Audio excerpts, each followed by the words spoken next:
Hey, little birdie, don't feel down. Come and perch on my shoulder. Don't be shy. I'll show you around town. Really? No wonder they never pay attention to me. Forget it. I probably shouldn't be anthropomorphizing them anyway. Haven't seen you in some time. To which one of the Animo Archon's winds do I owe the honor? Oh, is this your way of saying that you missed me? Since it wasn't meant to be with this little birdie, I'd better leave it alone. Let's take a walk, shall we? If you're wondering why I'm here, Jean's been worrying about trade safety recently. I discovered this when I unwittingly burst into her office to save the day. Another job involving long-distance travel falls to me. I suppose it's my own fault for having such a strong sense of duty.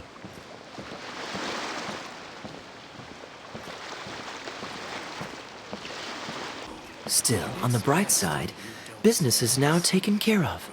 And I have unused travel funds, so I was planning to...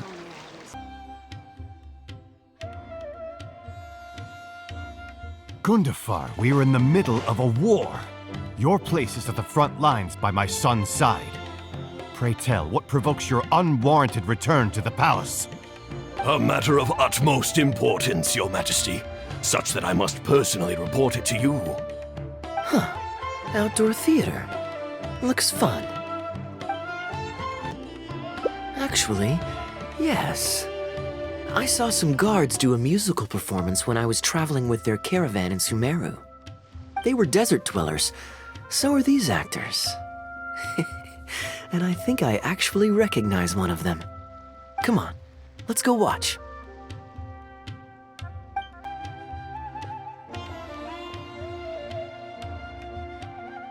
Your Majesty, not only has God bestowed the throne upon you, but your beloved son, Prince Kubad, has led our brave warriors to victory against Frasyav's army. His men have laid down their arms and fled. Frasyav's brazen ambition is no more. He has bowed his head and now presents to your Majesty an offering of treasures and hostages, as well as a plea for peace. My king, this battle has finally restored the dignity of our people. Moreover, with Frasyav's offer of land comes the opportunity to expand our borders, as your Majesty so greatly wishes. His Highness the Prince and I believe this peace settlement will be a great boon to our nation. It is for this reason alone that I have removed my armor and made haste back to our halls from the front lines. My king, what say you to this proposal? Ah, it's the tale of Prince Kubad. Ever heard this one? Don't worry, I still remember the general plot. Let me fill you in on the background while the king deliberates. The main characters are the brilliant Prince Kubad and his war-hungry father, King Kabus. The one talking to the king right now is Gundafar, the prince's tutor. When the prince was young, the king was deceived by a malicious rumor that the prince had mistreated his stepmother. He demanded that the prince walk through a blazing fire to prove his innocence. Miraculously, the prince emerged unscathed, thus proving his innocence. But the seeds of doubt had already been sown in the king's mind. Now uneasy in the presence of his mistrustful father, the prince requested to be sent away to the battlefield where he would fight against Frasyav's army. That's the enemy general we heard them mention just now. This is the part where the prince has won the war and decided to forge a peace with the rival nation. He wrote a letter recommending peace to his father. Oh, it looks like the king's made up his mind. Let's keep watching. Frasyav lost because he did not have the blessing of God. Our God will always watch over us and punish our enemies. Once the bells of war have begun to toll, they shall not cease until the blood of our enemies fills the land. There can be no victory until the last enemy soldier has fallen. If Kubad still wishes to be my son and hold the intaglio I bestowed upon him as proof of his royal blood, then he must obey my command. Your Majesty, I must caution that a nation destroyed is not a fallen city writ large. Now, the loss of one city strikes fear into the hearts of our enemies, compelling them to accept defeat and cede land in exchange for peace. If, however, we insist on bringing a whole nation to its knees, then so long as a single person is left standing, they will see us as their sworn enemy, and one day return to us tenfold the pain that we have inflicted on their nation and family. My king, a people is to their nation as wild grass to the open prairie. Though we burn down the whole field and spare not one blade of grass, roots continue to grow unseen beneath the surface. Come the spring, it is all but inevitable that fresh green shoots will rise up from the ashes. Cease, Gundafar. Your mind grows dull in your old age, filled with naive delusions. We shall have no more need of you on the battlefield. As for my son Kubad, I will summon him back to the capital, so he may be tried by a court-martial. What are you saying, my noble king? Why must you mistrust your own flesh and blood and sink ever deeper into the blight of hatred? When he was falsely accused, you once doubted his honor and made him walk through a raging fire. Did he not prove himself worthy by emerging unharmed from the flames? Now you would turn me away when I seek only to provide the wisdom of counsel. What is the justification for this? The justification is that my word, not yours, is the law of the land. Cease and be gone, Gundafar, so you may spend the rest of your days with your wife.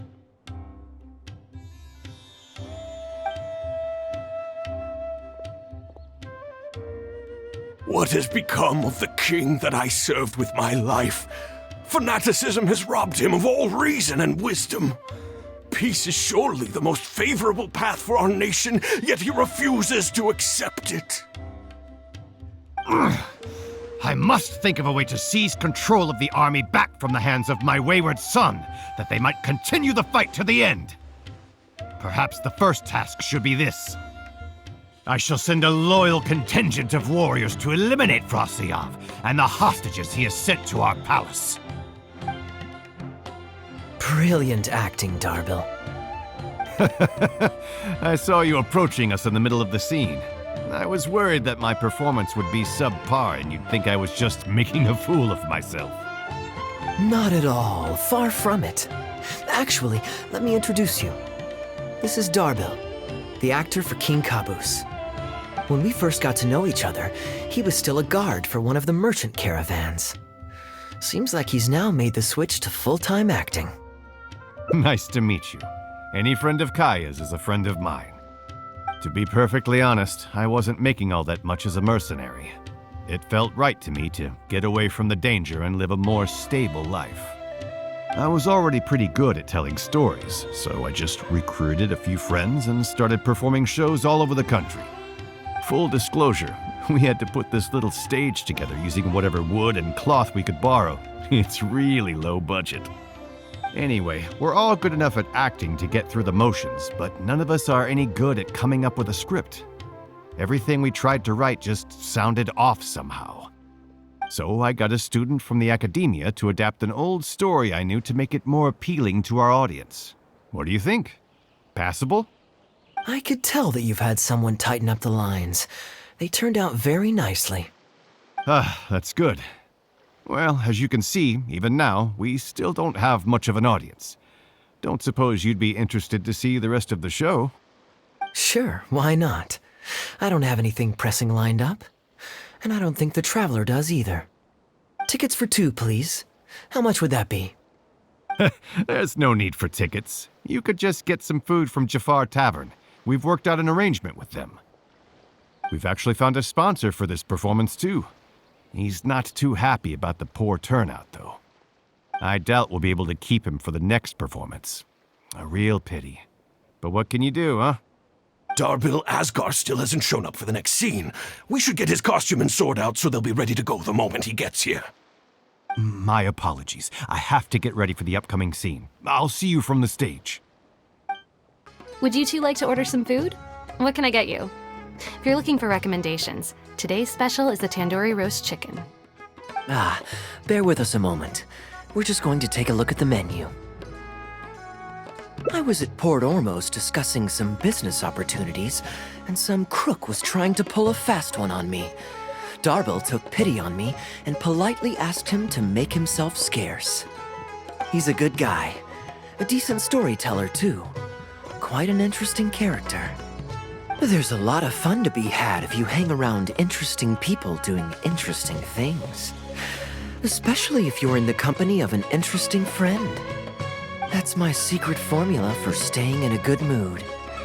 Try it out sometime. You'll see what I mean. Thanks for waiting. We're ready to order now. We'll take you up on that tandoori roast chicken. And let's throw in some desserts, too. One each of the rose custard, that talumba, and the patisara pudding, please. That should see us through the show. We've got good seats, close to the stage, but also not too crowded. We can watch the show as we eat. If I remember correctly, the next scene should focus on the prince.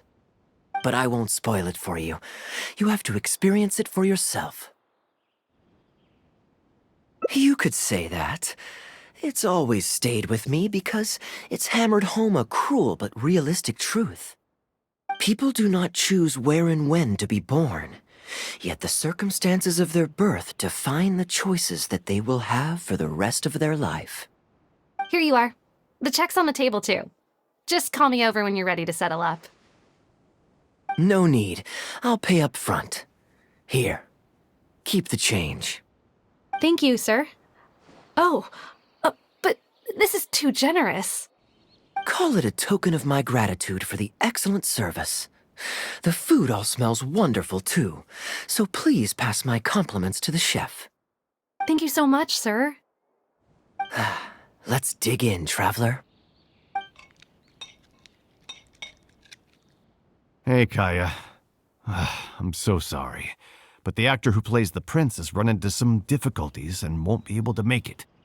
We can't do the rest of the show without him, so I'm really, really sorry, but we'll have to call the show right here. Ooh, that would be fun. I wouldn't say no. Darbil, would you lose any income if I were to mess this up? Not really. I mean, there's not much of an audience here anyway.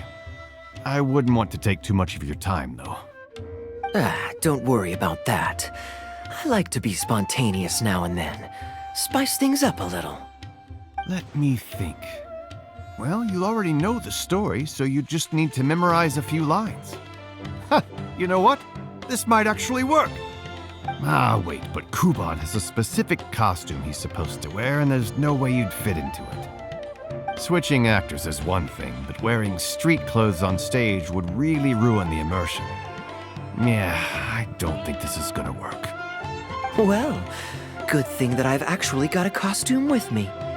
It goes pretty well with your stage, too. You're kidding. Can you show it to me? Sure.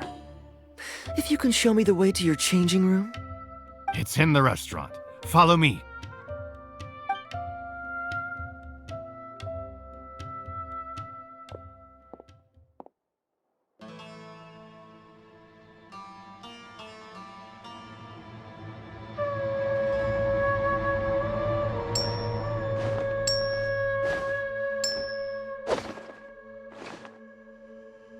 Gotta say, I think I actually look pretty dapper in this. It's a pity I don't have many opportunities to wear it in public. Uh-oh, not a fan of me as a prince? I'll have to act my heart out so you'll be too dazzled to make any digs. Kaya, here's your script for the next scene. It's not too long, but you also don't have very long to prepare. Do you think you can memorize your lines in time? Only one way to find out. Okay, I think we've covered all your lines and movements on stage. You haven't had long to prepare, so don't worry about forgetting your lines. We'll remind you. All right, I'm good to go. Great. Then let's get this show on the road.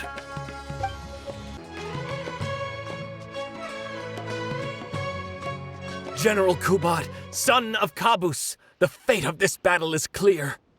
I beg you, please spare my few remaining men. They no longer have the strength to fight back. Frasyav, though you now lead only the husk of a once mighty army, I have no desire to crush your dignity. Even your most savage warriors have no desire to see further bloodshed, and none among your ranks have opposed these peace talks. Nevertheless, I must hear it from you one final time. General Frasyav, do you agree to sign a treaty in good faith and commit from this day forth to peace between our nations? With my army in ruins, I am in no position to do otherwise, but on this, I give you my word. Yes, let us end our hostilities and send our surviving men home to their families. We share the desire to lay down our arms for good and liberate our hearts from the dirge of hatred. Then as God above is our witness, by the authority vested in me by this intaglio of King Caboose, I hereby declare that I will spare your hostages and what remains of your army. May peace be restored to this land, and may these fields of war become a place where crops grow aplenty. My tutor, Gundafar, has already made haste to my father, the king, with the recommendation of a truce. It is my sincere hope that he will see that peace as a path to prosperity and grant me his blessing.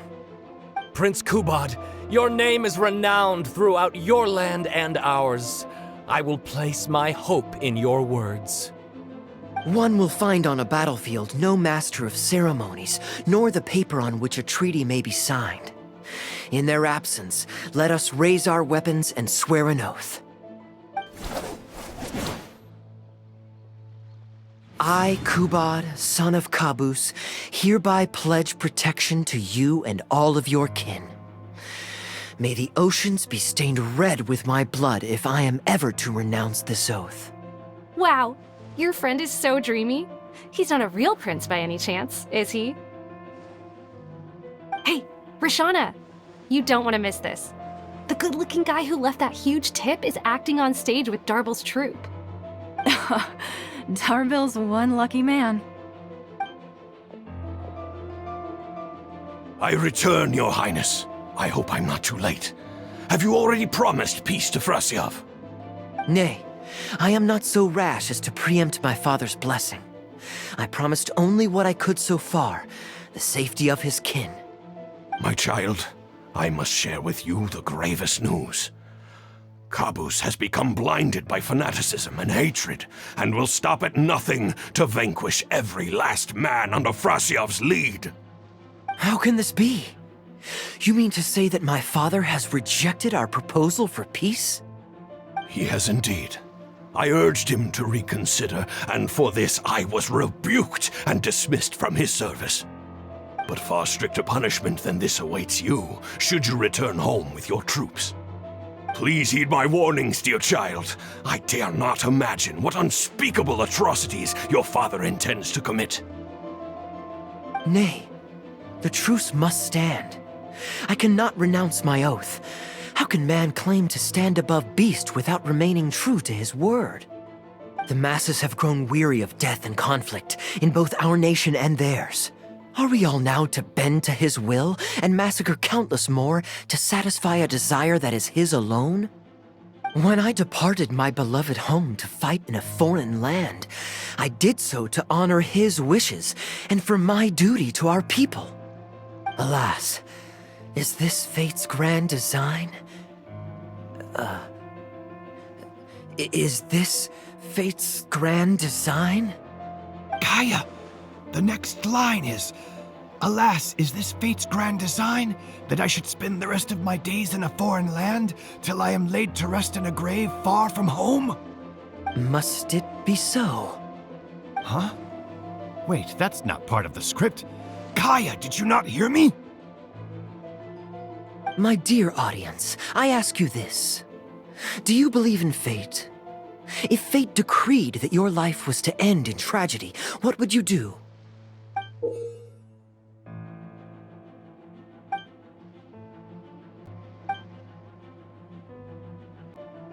Oh?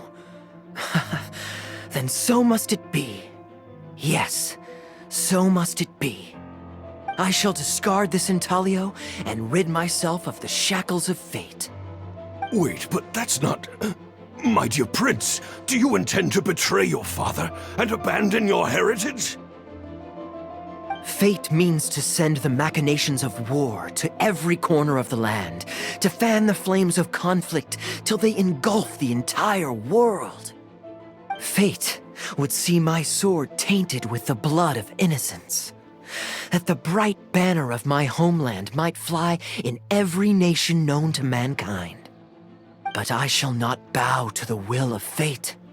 I am no pawn in heaven's plan. Bravo! Where did this guy come from? Is he one of the new hires? Shut up! Stop interrupting!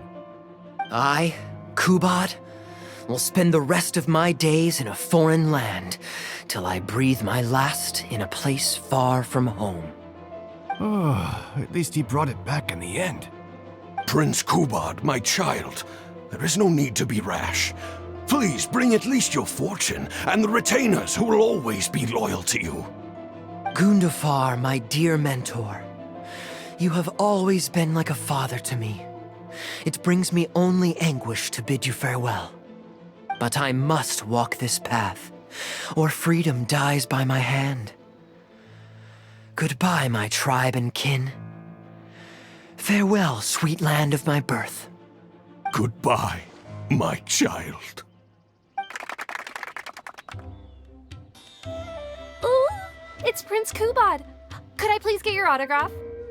Why, certainly, ma'am. Ooh, thank you. I'll just go find a pen. Just an autograph? Well, you can get one of those at any time. Acting is quite fun. If there ever came a day when I left the Knights of Favonius, I think I might go into acting full-time. Darbil, could you introduce me to this young man? My apologies, Master Toos. I somehow missed you in the crowd earlier. I was some distance away.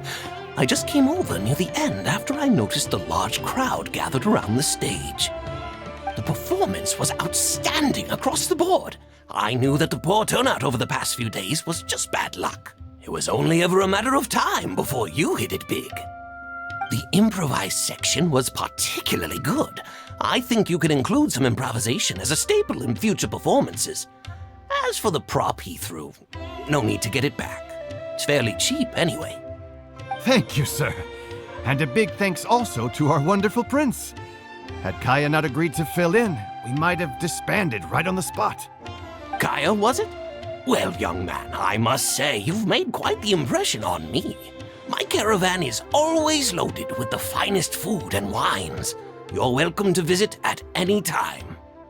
Thank you for the invite, sir, but I'm afraid I've reached the end of my time at Sumeru. I'm sure that my friends and family in Mondstadt must be missing me terribly. Well then, consider it an open invitation. Once you've been bitten by the travel bug, my friend, you'll be getting itchy feet again before too long. My door is always open. If you're ever interested, please ask Darbil to reach out to me. Darbil, we can continue discussions on the sponsorship once you've wrapped up today's show. I'm going back to the inn. Thank you so much, Master Toos. I'll see you shortly. Seriously, Kaya, thank you for bailing me out again. You're a good guy. May the gods bless you. You know, you should stay for a few more days. I owe you a meal at the very least. Darbil, Asgar is back. He lost track of time playing Genius Invocation TCG. You've got to sort him out. Genius Invocation again? Ah, that does it. That kid's not getting away with it this time. Please excuse me, Kaya. I will be right back. Sure, there's no rush. Okay, I think they're all gone. Let's slip away now while we can.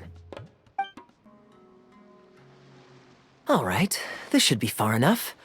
Don't think they'll find me here. People were starting to expect a lot of things that I didn't sign up for. Besides, the missing actor is back now. Darbil shouldn't be needing me to stand in again. I don't mind socializing, but compared to chatting over food and drink, I much prefer just going wild on the stage. What about you? Did you enjoy the show?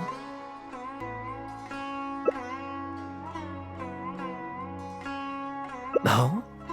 I was expecting a lengthier critique, but you've thrown the question right back at me. Sneaky. All right, I'll rise to your challenge. Let me think. All the world's a stage, and all the people merely players. Does that answer your question? Perhaps there's an inept god out there deciding everyone's fates, much like the academia student drafting Darbill's scripts. Yeah, inept is a good word for it. Honestly, it might even be a little too civil to describe a god who turns fathers against their sons and is bent on endless warmongering, don't you think? Anyway, that's exactly why actors need to wake up and realize they don't have to follow the script. There's nothing to stop them from following their gut and making it up as they go along. Oh, my dear traveler, please don't take me too literally. I don't want you to get the wrong idea. The god is just a figure of speech. The real point I'm making is about the actors. Everyone, you and I included, is both an actor and a member of the audience. If you don't like the script, just walk off the stage and join the audience. You always have a choice. A little too obtuse? Well, don't dwell on it. It's nothing worth losing sleep over. I was just thinking aloud. Relax, be yourself, do your thing. That's all I'm really trying to say. When I did my little bit of audience interaction back there, you had no time to prepare. You had to just say what you thought in the moment. I think those spontaneous thoughts are often the most authentic. And that's why I liked your answer. You're still holding on to the intaglio I threw you from the stage, right? Keep it. Think of it as a souvenir from my improvised performance. It's been the most fascinating day, hasn't it, little birdie?